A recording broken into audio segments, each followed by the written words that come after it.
Well, it's a damp, dreary day today. Too wet to do anything in the garden. I was hoping to get 300 hills of potatoes in today, but that ain't gonna happen. So I thought I'd get my stuff drug out, and I got some picture frames to make.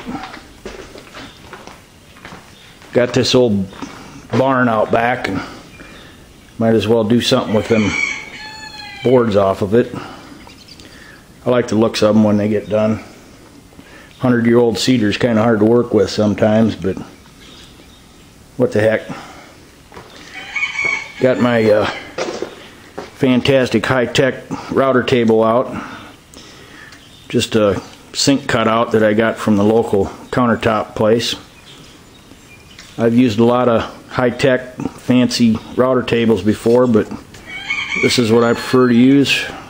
Been using it for 10 years. Got a fence off of an old Craftsman router table that didn't work worth a crap. Just milled it out to take this auxiliary base that I made out of some 3/8 inch, I don't know what it is, Lexicon or some kind of plexiglass or something. Screw that to my Porter cable router. Got Freud rabbiting bit in there with the bearing for a 3/8 inch rabbit. All I gotta do is get her set up. We'll make some sawdust. Well, I got the fence clamped in place. What I do here, I don't know if you can see this or not, is I just take and isolate that bearing just enough so that it catches the wood, but still the wood is in contact with the fence when I run it through. Set my height for the scrap piece. A lot easier than a gauge. Any adjustments needed? I got this special fence adjustment tool here. The only thing I'm missing is a big old stiff drink. Ain't nothing I love better than playing with power tools and drinking. Where's the switch? There we go. Let her rip.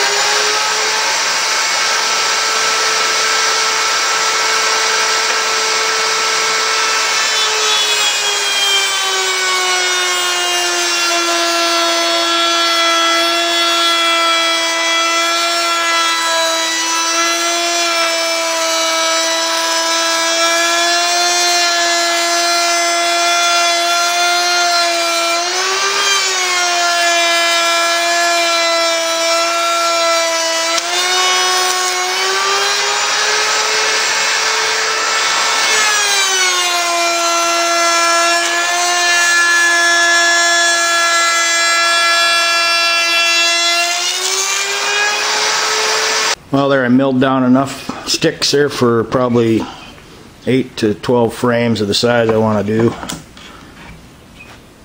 The only problem is, now I've got raw edges on both sides. Way to get around that, I could just use these outside edges of these boards, but since they're most of them are 12 inches wide, that leaves a lot of waste in between. What I normally do is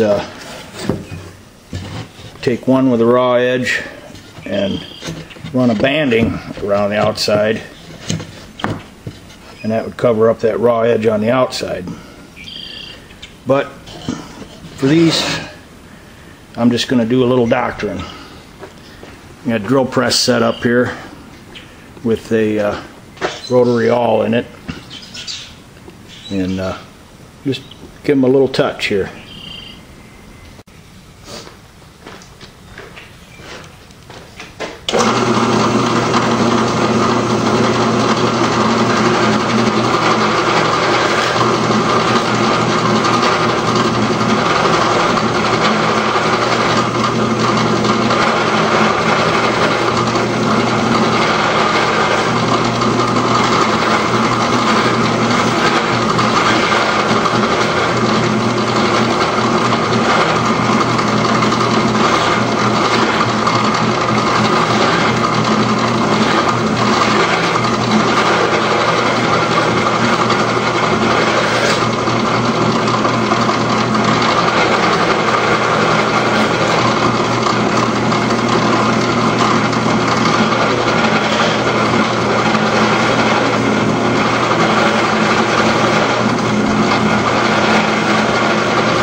Well, there, I got all them artificially aged.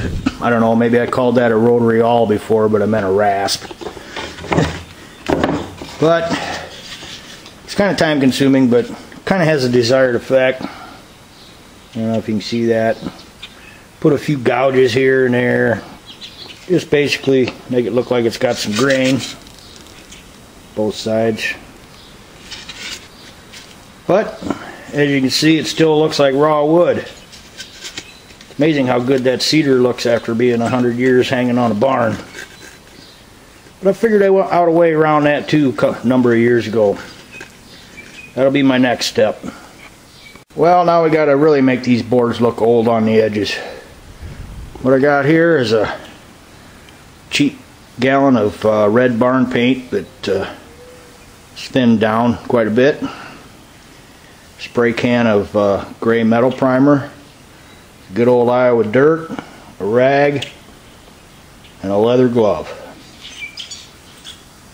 Kind of an odd combination, huh? Well, them barn boards started out red years and years ago. Over time, why the sun and the wind and everything, they kind of faded it to gray. And over them years, dirt and dust flying around just kind of took their toll. So what I do is I take that rag and I just swab the edges of them boards down, and with that red barn paint, and I give them just a light coating of that gray primer, and then immediately grab a handful in that leather glove of that dirt and rub it into that gray paint. Just rub it and rub it for a little bit, and that's about as close as I have ever been able to come to matching what the old stuff looks like.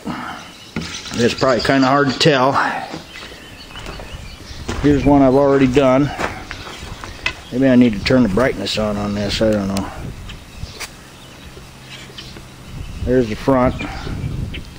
There's the side. I don't know. You're just going to have to take my word for it. There's a little bit of a difference, but not much. Besides that, it's going to be sitting flat up against the wall, and you'd have to stick your nose right up against the wall to see that too much. So I won't bore you with that process. I'll get these done, and then I'm going to drag the miter box out. Well, I'm back to making sawdust now. Got the miter box set up. My high-tech stop block there.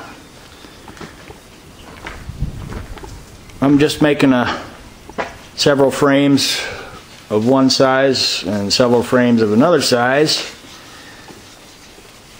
So I had to do some figuring, since some of them are going to be for 10 by 12 pictures and some of them are going to be for 8 by 10s. And what you need to do is you take the length or the width of your picture or mat, whatever. Subtract from that the width of the rabbet that you plowed into there times 2. In this case it's 3/8, so that comes up to 3/4 of an inch. And then you add the width of the frame times 2. In this case it's 1.5 inches for each stick. So for a 10 by 12 frame, from long point to long point, I need 2 pieces 12 1/4 and 2 pieces 14 1/4. I usually add a 1/16 of an inch to each piece, just for the fact that that ends up giving you 1/8 inch of a leeway all the way around the inside of your rabbet when you go to put your glass, mat, picture, whatever in there. If it's too tight, you got a problem. I'd rather have it a little big than too small. Alright, I'm going to cut some more sticks up. Then I think about starting a fire and drinking some beer and enjoying this nice weather that just rolled in here. Them damn weather guessers. It was supposed to storm all weekend. Oh well.